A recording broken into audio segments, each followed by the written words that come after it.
देख रहे हैं आंखें न्यूज 24। आइए नजर डालते हैं रात 8 बजे तक की खास खबरों पर। पीएमसीएच पटना के प्रिंसिपल पद से हटाए गए डॉक्टर एनपी सिंह ने सभी आरोपों को बिहार स्वास्थ्य विभाग ने खारिज किया। पीएमसीएच मामले में बोले जदयू प्रवक्ता, कहा नीतीश कुमार के पुत्र ने अच्छा काम किया।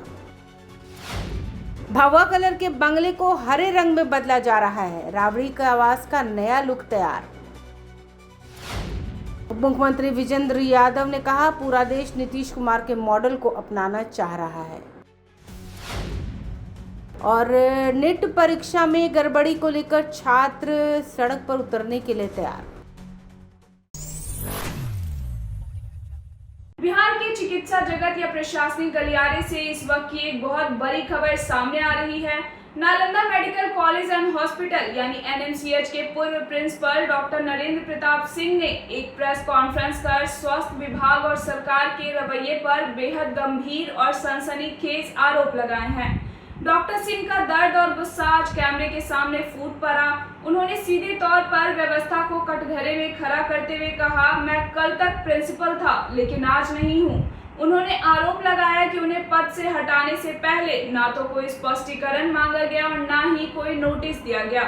इसे उन्होंने सीधे तौर पर एक तानाशाही रवैया करार दिया है। डॉक्टर नरेंद्र प्रताप सिंह ने भावुक होते हुए कहा कि उनकी गुहार ना तो निचले स्तर के अधिकारियों ने सुनी और ना ही विभागीय मंत्री ने। उन्होंने विभाग के प्राइवेट सेक्रेटरी कौशल नरेंद्र जी पर भी निशाना साधा और कहा कि उन्हें 100 से अधिक बार कॉल किया गया लेकिन उन्होंने एक बार भी फोन रिसीव नहीं किया। प्रेस कॉन्फ्रेंस के दौरान एक बेहद चौंकाने वाला मोड़ तब आया जब डॉक्टर सिंह ने अपने शरीर पर मौजूद जले हुए निशान मीडिया को दिखाए। उन्होंने बेहद आहत होकर पूछा कि जब व्यवस्था में हमारे जैसे वरिष्ठ लोगों को इस तरह ध्वस्त किया जाएगा तो फिर किसी की गरिमा की क्या गारंटी रह जाएगी। गाड़ी खड़ी करने के विवाद पर भी उन्होंने कड़ा ऐतराज जताते हुए पूछा कि क्या हम उस घर में सरकारी गाड़ी भी नहीं खड़ी कर सकते हैं जहां हम पैदा हुए हैं। अब उन्होंने इस पूरे मामले में सीधे प्रधानमंत्री, मुख्यमंत्री और स्वास्थ्य विभाग के अपर मुख्य सचिव प्रत्यय अमृत से न्याय की गुहार लगाई है। आइए आपको सुनाते हैं डॉक्टर नरेंद्र प्रताप सिंह का वो पूरा बयान जिसमें स्वास्थ्य महकमे में खलबली मचा दी है। उपासक और शक्ति के साथ जीता हूं। ये मेरे गरिमा का विषय है।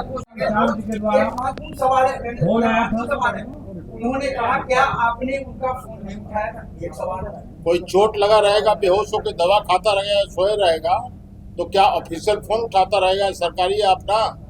दूसरा सवाल ये है कि क्या आप अपनी निजी क्लिनिक में थे उस समय? मेरा निजी क्लिनिक और मेरा घर एक साथ। आपने कहा कि प्रैक्टिस कर रहे थे। जो चोट लग के पड़ा रहेगा वो प्रैक्टिस करेगा। आप अभी बोले। अरे प्रैक्टिस करते हैं हम वहाँ, हम करते हैं। आपने एक बात कहा कि मैंने कहा कि क्या बड़े झूठ है इस बात की कि बीमार पड़ गए तो बिल्कुल मैं अपने क्लिनिक में प्रैक्टिस नहीं कर रहा था। मेरे घर के बाहर गाड़ी मेरी लगी थी। मैं दुर्घटनाग्रस्त होके उसका ऑपरेशन करने के बाद मैंने नशे की दवा खाई और मुझे आराम मिला, मैं सो गया। बिहार के स्वास्थ्य व्यवस्था को लेकर एक बार फिर सियासी गलियारों में हलचल तेज हो गई है। हाल ही में पूर्व मुख्यमंत्री नीतीश कुमार के सुपुत्र निशांत कुमार के पीएमसीएच दौरे और वहां की गई प्रशासनिक कार्रवाई को लेकर जेडीयू ने विपक्षी और आलोचकों को करारा जवाब दिया है। जेडीयू के मुख्य प्रवक्ता नीरज कुमार ने इस पूरे मामले पर प्रतिक्रिया देते हुए साफ शब्दों में कहा है कि हमारी सरकार और पूर्व मुख्यमंत्री के सुपुत्र का ध्यान सिर्फ और सिर्फ जनता के काम पर है। उन्होंने विरोधियों पर निशाना साधते हुए कहा कि स्वास्थ्य मंत्री द्वारा जो प्रशासनिक एक्शन लिया गया है वह एक हाईली एंटीबायोटिक एडमिनिस्ट्रेटिव इंजेक्शन की तरह है जो व्यवस्था को दुरुस्त करने के लिए बेहद जरूरी था। नीरज कुमार ने स्पष्ट किया कि पूर्व मुख्यमंत्री के बेटे निशांत कुमार हमेशा से कर्तव्य पथ पर चलने के लिए जाने जाते हैं। उन्होंने कहा, निशांत जी का मानना है कि कौन क्या कहता है इसकी चिंता छोड़िए, मरीजों और स्वास्थ्य विभाग की चिंता करिए। जेडीयू प्रवक्ता ने कड़े लहजे में चेतावनी देते हुए कहा कि अगर कोई हमारी पूरी कार्य योजना पर सवाल उठाएगा या प्रशासनिक लापरवाही बरतेगा तो उसे बख्शा नहीं जाएगा। उन्होंने साफ शब्दों में कहा कि अभी तो सिर्फ संदेश दिया है कि सुधरो नहीं तो सुधार देंगे। आइए आपको सुनाते हैं कि जेडीयू प्रवक्ता नीरज कुमार ने इस पूरे संदर्भ में और क्या कुछ कहा। स्वास्थ्य मंत्री द्वारा हाईली एंटीबायोटिक एडमिनिस्ट्रेटिव इंजेक्शन दिया गया है। Action speaks louder than words. हमारा जुबान नहीं काम बोलता है। माननीय नीतीश कुमार जी के सुपुत्र निशांत कुमार जी इस बात के लिए जाने जाते हैं कि कर्तव्य पथ पर चलते रहो, कौन क्या कहता है इसकी चिंता मत करो, रोगियों की चिंता करो, स्वास्थ्य विभाग की चिंता करो। कोई हमारी पूरी कार्य योजना पर आग लगाएगा, प्रशासन की लापरवाही करेगा तो अभी तो सख्त संदेश दिया है, सुधरो नहीं तो सुधार देंगे। बिहार की सियासत में इस वक्त रंगों का एक बड़ा खेल चल रहा है और यह खेल किसी चुनावी मैदान में नहीं बल्कि पटना के हाई प्रोफाइल सरकारी बंगलों की दीवारों पर हो रहा है। बिहार की पूर्व मुख्यमंत्री और विधान परिषद की नेता प्रतिपक्ष राबड़ी देवी के सरकारी आवास को लेकर सियासी हलचल चरम पर है। एक तरफ सम्राट सरकार का अल्टीमेटम है तो दूसरी तरफ नए बंगले को आरजेडी के रंग में ढालने की होड़। 29 जून यानी अब से ठीक 3 दिन बाद राबड़ी देवी को अपना मौजूदा ठिकाना 10 सर्कुलर रोड खाली करना होगा। अगर ऐसा नहीं हुआ तो प्रशासनिक कार्रवाई भी हो सकती है। लेकिन इसी बीच 39 होर्डिंग रोड पर जो कुछ हो रहा है उसने पूरी पटना की सियासत का पारा गरमा दिया है। पटना का 39 होर्डिंग रोड यही बनने जा रहा है लालू राबड़ी परिवार का नया सियासी पता। लेकिन इस पते पर कदम रखने से पहले इस बंगले का पूरा भूगोल और रंग बदल दिया गया है। जो बंगला कुछ दिन पहले तक भगवा यानी केसरिया रंग में रंगा हुआ था वो अब पूरी तरह से राष्ट्रीय जनता दल यानी आरजेडी के पसंदीदा हरे और सफेद रंग में तब्दील हो चुका है। बिहार के भवन निर्माण विभाग ने राबड़ी देवी की डिमांड के मुताबिक सम्राट सरकार की देखरेख में इस बंगले को पूरी तरह से मॉडिफाई कराया है। बंगले का मुख्य गेट जो कभी भगवा चमक बिखेरता था अब उस पर आरजेडी का सिग्नेचर हरा रंग चढ़ चुका है। दीवारों को सफेद और हरे कॉम्बिनेशन से ऐसा सजाया गया है जैसे ये सरकारी बंगला नहीं बल्कि आरजेडी का कोई नया मुख्यालय हो। दरअसल हरा रंग आरजेडी का प्रतीक है। पार्टी का चुनावी सिंबल लालटेन हो या नेताओं के गले का हरा गमछा, लालू की राजनीति हमेशा इस रंग के इर्द गिर्द घूमते रही है। यही वजह है कि राबड़ी देवी ने नए घर में शिफ्ट होने से पहले इस रंग परिवर्तन की शर्त रखी।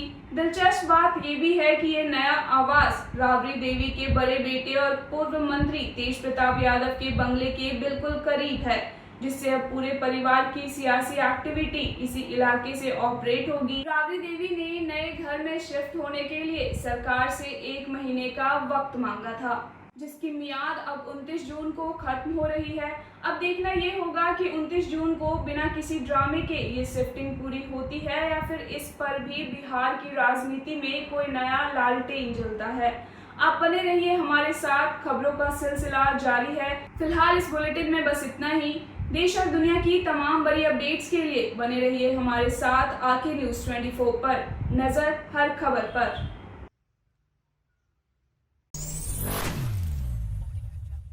बिहार की सियासत और कानून व्यवस्था को लेकर आज एक बड़ी खबर सामने आ रही है। पटना में जेडीयू पार्टी कार्यालय में आयोजित एक संवाददाता सम्मेलन के दौरान बिहार के उप मुख्यमंत्री और वरिष्ठ मंत्री विजेंद्र यादव ने 2 बेहद महत्वपूर्ण मुद्दों पर अपनी बात रखी। एक तरफ जहां उन्होंने पूर्व मुख्यमंत्री नीतीश कुमार के शासन और विकास कार्यों की तारीफ करते हुए कहा कि आज पूरा देश नीतीश मॉडल को अपनाना चाह रहा है, वहीं दूसरी तरफ उन्होंने राज्य की कानून व्यवस्था और हालिया चर्चित मामलों पर भी बेबाकी से जवाब दिया। संवाददाता सम्मेलन को संबोधित करते हुए उप मुख्यमंत्री ने साफ किया कि सरकार हर मामले पर गंभीर है। जब उन्हें बहुचर्चित भरत तिवारी एनकाउंटर केस के बारे में पूछा गया तो उन्होंने साफ कहा कि इस मामले की जांच पूरी गंभीरता से चल रही है और बहुत जल्द ही इसकी पूरी सच्चाई सबके सामने आ जाएगी। आइए आपको सुनाते हैं कि इस पूरे मामले पर उप मुख्यमंत्री विजेंद्र यादव ने और क्या कुछ कहा। कैबिनेट ने जांच commission retired chief justice Ravi जज की अध्यक्षता में कर दिया है। जांच के बाद रिपोर्ट आएगा, उस पर कार्रवाई की जाएगी। अब जातीय रंग ले रहे हैं कि लोग लाख को रुपया कीजिएगा, हजार साल से जातीय व्यवस्था को कौन रोक आरजेडी के लोग कह रहे हैं कि पेंशन भी आप लोग नहीं दे पा रहे हैं, कह रहे हैं खजाना है भरा हुआ। किसको पेंशन नहीं मिला? आरजेडी में राष्ट्रीय मनोज झा कह रहे हैं उसके पिता को किसको उसके पिता को कोई गड़बड़ी का मामला होगा, रिपोर्ट में नहीं आया होगा, जो गया होगा रिपोर्ट नहीं आया होगा, कहीं से कोई पेंशन नहीं मिली। सर, जेडीयू पंजाब विधानसभा में चुनाव लड़ने जा रही है और नीतीश कुमार के विकास मॉडल सभा में चुनाव लड़ रहे हैं क्या? वहाँ के प्रदेश अध्यक्ष का ये ऐलान किया गया। प्रदेश अध्यक्ष का ही अधिकार है, इसमें बिहार में हम लोग क्या बोलेंगे? नीतीश कुमार के विकास मॉडल पर ही वहाँ पर निश्चित तौर से पूरे देश में नीतीश के विकास मॉडल को एडॉप्ट करने का काम सारी जगह से लोग निभाने पर। सर, राजगीर में दलित को पीटा गया है, सब क्या बोलेंगे? क्या राजगीर में क्या एक लड़का को पीटा गया है। कौन पीटा? मठ में नहाने क्रम में उन्हें पीटा गया है। अरे ये सब तो आपसी झगड़ा होता है, आपसी झगड़ा होता है। Sir, Nishant Kumar sir action में दिख रहे हैं, पहली बार एक बड़ी कार्रवाई जनता से जुड़े हुए विषयों पर उन्होंने काम किया। पीएम मिनिस्टर है, कार्रवाई करेंगे, पैसे लेंगे, कौन प्रश्न हुआ? आप मीडिया वाले हैं, न्यूज में नहीं आए हैं, घर में कैसे रही? बड़े सवाल ऊपर उठ रहे थे, मगर अब एक्शन भी दिख रहा है निशांत का। एक्शन दिखेगा नहीं, स्वाभाविक है। जहाँ शिकायत मिलेगी वहाँ जाएंगे मिनिस्टर को, कार्रवाई हो। एएमसी एक बड़ा केंद्र है गरीबों का इलाज करने का, वहाँ पे इस तरह से लापरवाही हुई सर, कार्रवाई हुई, ट्रांसफर किया गया ना, गोली मार दीजिएगा। तो राजद विधायक भाई वीरेंद्र का कहना है कि स्वर्ण माना तो देशभक्त और एसटी मानता है तो नक्सलवादी। क्या करता है?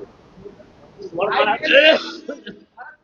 शहीद हुआ है तो उसको शहीद कहा जाए, दलित को गोली मारना नक्सली किया जाए। ये कोई सकारात्मक प्रश्न नहीं, इस पर आप ध्यान मत करें। इससे और भरत तिवारी मामले में जेडीयू का क्या पक्ष है? क्या पक्ष है? जांच कमीशन गठित हो गया, कम से पक्ष की क्या बात? सरकार में हम लोग हैं, सरकार कार्रवाई कर रही है, शिकायत मिली है। अब कौन क्या कह रहा है, आप लोग का मामला है, हम लोग का मामला है।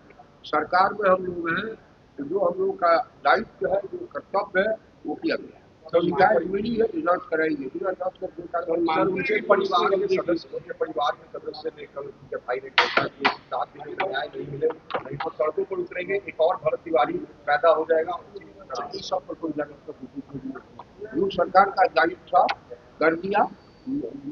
जज तो गए भी था, पूरी दूसरी प्रक्रिया शुरू हो गई है। चलिए ठीक है, जांच अगर सही से नहीं होगा तो मंत्री के आवास से खड़ा होगा करने कोई लोग रोक रहा है क्या? जांच सही से नहीं हुआ तो जज के रिटायर्ड जज के अध्यक्षता से बढ़िया जांच क्या होगी? कोई अधिकारी को जांच कर नहीं रहा।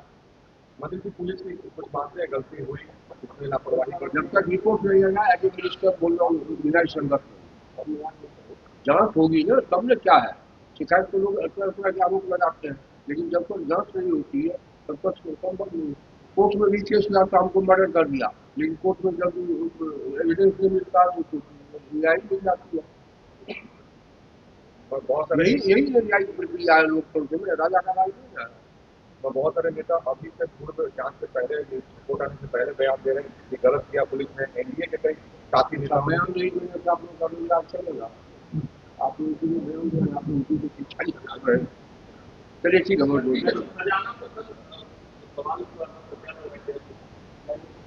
खजाना पर सवाल उठा रहा है, जो खजाना भी जानता ही नहीं।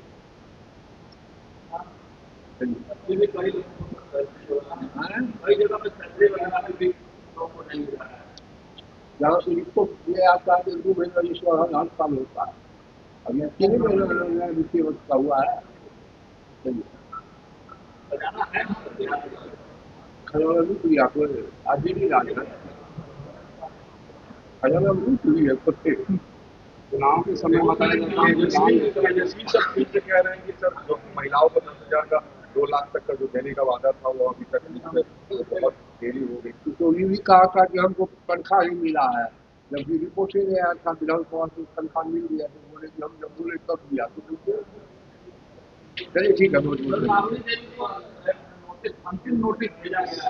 अरे भाई तो नियम के अनुसार प्रक्रिया है, क्वार्टर लॉस होता है दूसरे में बिहार के बस यात्रियों के लिए एक बहुत बड़ी और राहत भरी खबर सामने आ रही है। अगर आप भी सरकारी बसों में सफर करते हैं और घंटों बस स्टैंड पर खड़े होकर बस का इंतजार करते करते थक जाते हैं, तो यह खबर आपके लिए है। बिहार राज्य पथ परिवहन निगम यानी BSRTC आगामी 15 अगस्त को एक क्रांतिकारी ऐप लॉन्च करने जा रहा है, जिसका नाम है माई बस। अब आपको ट्रेनों की तरह ही सरकारी बसों की भी पल पल की लाइव लोकेशन आपके मोबाइल पर मिलेगी। आइए जानते हैं कि इस ऐप में क्या कुछ खास होने वाला है। दर्शकों, अक्सर हमें शिकायत रहती है कि कौन सी बस किस रूट पर जा रही है, कब खुलेगी और उसका किराया कितना होगा। इसकी सही जानकारी नहीं मिल पाती, लेकिन इस माई बस ऐप के आने के बाद सब कुछ बदल जाएगा। इस ऐप के जरिए मिलने वाली प्रमुख सुविधाओं पर नजर डालें तो आप सीधे मैप पर देख सकेंगे कि आपकी बस इस वक्त कहां है और आपके स्टॉप तक कितने बजे तक पहुंचाएगी, कौन सी बस किस मार्ग से होकर जाएगी और उसके प्रस्थान तथा आगमन का सटीक समय क्या है। यह सब आपकी उंगलियों पर होगा। राज्य भर में संचालित सभी सरकारी बसों का निर्धारित किराया आप ऐप पर भी देख सकेंगे। सबसे बड़ी बात, अब टिकट काउंटर की लंबी लाइनों में लगने की जरूरत नहीं है। आप ऐप के माध्यम से ऑनलाइन टिकट बुक कर सकेंगे और ऑनलाइन भुगतान भी कर पाएंगे। यह सुविधा यात्रियों के लिए 24 घंटे उपलब्ध रहेगी। यह ऐप विशेष रूप से उन लोगों के लिए एक बहुत बड़ा सहारा बनेगा जो बिहार से बाहर रहते हैं। छठ, दीपावली, दुर्गा पूजा और होली जैसे बड़े त्योहारों पर जब लाखों लोग दूसरे राज्यों से अपने घर लौटते हैं तो उन्हें बसों की जानकारी के लिए भटकना पड़ता है। अब वे दूसरे राज्यों में बैठे बैठे ही इस ऐप के जरिए बिहार राज्य पथ परिवहन निगम की बसों को ट्रैक और बुक कर सकेंगे। इसके साथ ही परिवहन निगम पटना में ट्रैफिक व्यवस्था को सुधारने के लिए एक और बड़ा कदम उठाया जा रहा है। अक्सर देखा जाता है कि बसें तय स्टैंड के बजाय कहीं भी रुक जाती है, जिससे जाम लग जाता है। अब राजधानी पटना में बसों के लिए चिन्हित पड़ाव यानी फिक्स स्टॉप निर्धारित किए जा रहे हैं। बसें केवल इन्हीं तय जगहों पर रुकेगी, जिससे शहर की यातायात व्यवस्था बेहतर होगी और जाम से मुक्ति मिलेगी। आपको बता दें कि इस पूरे सिस्टम को सुचारू रूप से चलाने के लिए एजेंसी चयन की टेंडर प्रक्रिया शुरू कर दी गई है। जैसे ही टेंडर फाइनल होगा, बिहार राज्य पथ परिवहन निगम 15 अगस्त को इस ऐप को जनता के लिए समर्पित कर देगा। इसके बाद बसों की संख्या, उनके मार्ग और अन्य सभी महत्वपूर्ण जानकारियां तुरंत आपके फोन पर उपलब्ध होगी। निश्चित रूप से डिजिटल बिहार की दिशा में यह एक सराहनीय कदम है। फिलहाल इस बुलेटिन में बस इतना ही। देश और दुनिया की तमाम बड़ी अपडेट्स के लिए बने रहें हमारे साथ आंखें न्यूज़ 24 पर। नजर हर खबर पर।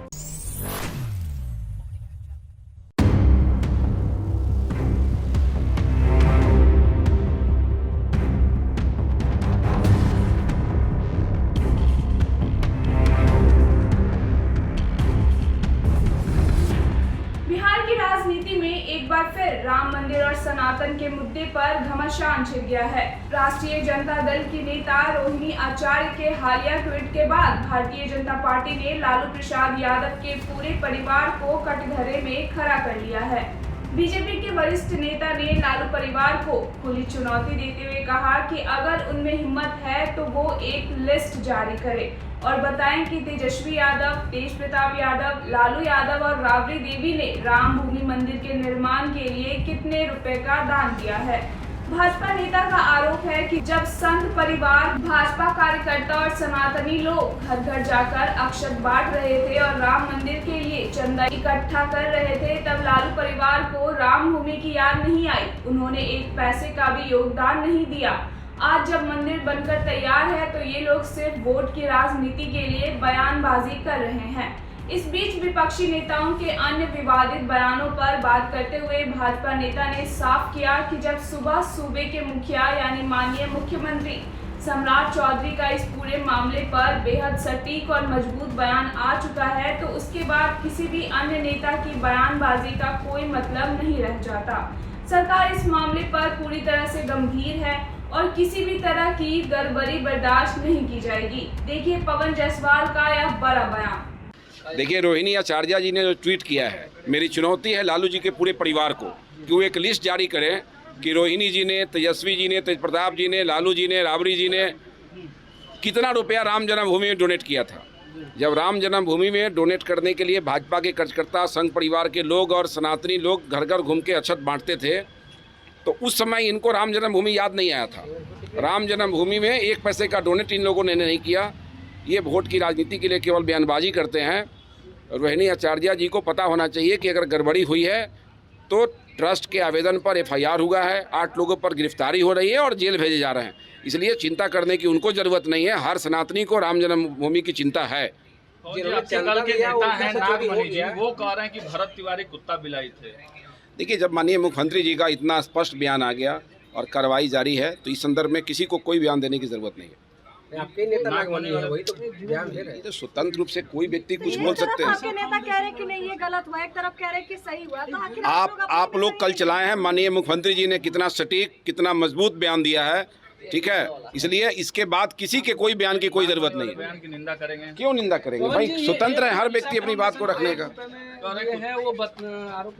बता तो दिए आपको कि ईसा फाउंडेशन जहां दाह संस्कार पहले होता था। देखिए, हमारी सरकार वैसे गरीब परिवारों की भी चिंता करती है जिनका मृत्यु हो जाता है। दाह संस्कार के लिए भी हम लोग पैसा देते हैं, ठीक है। और ईसा फाउंडेशन को संचालन के लिए मिला है। अगर कोई सुसज्जित ढंग से संचालन करता है, किसी को लकड़ी लेके नहीं जाना है, कोई चीज़ नहीं करना है, सारी व्यवस्था आपको दे रहा है, ठीक है। भूसा से जलाइए, भूसी से जलाइए, सबकी अलग अलग व्यवस्था है। लेकिन राजद वाले जो बयान देते हैं ना, ये गोल मटोल बयान देते हैं। इसलिए राजद के फेरा में आप लोग को ज़्यादा पढ़ने की जरूरत नहीं है। जायसवाल जी, जब आप नागमणि के बयान की कह रहे हैं, हम निंदा क्यों करेंगे, तो क्या समर्थन करेंगे? माननीय मुख्यमंत्री जी के बयान के बाद, इस बयान पर माननीय मुख्यमंत्री जी के बयान के बाद किसी के बयान का कोई मतलब नहीं है, क्योंकि सूबे के मुख्यमंत्री के बयान का ही अहमियत है। और इस विषय पर जब माननीय मुख्यमंत्री जी ने बयान दिया है, तो उसके बाद किसी के बयान का कोई औचित्य नहीं।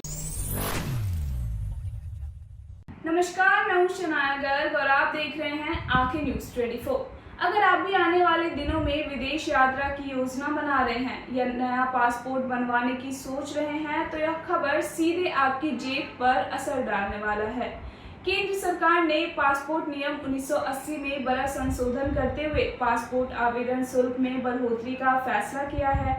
विदेश मंत्रालय द्वारा जारी इस अधिसूचना के बाद अब नया पासपोर्ट बनवाना या पुराना रिन्यू कराना काफी महंगा होने जा रहा है। ये बदले हुए नए नियम इसी साल 1 जुलाई 2026 से लागू हो जाएंगे।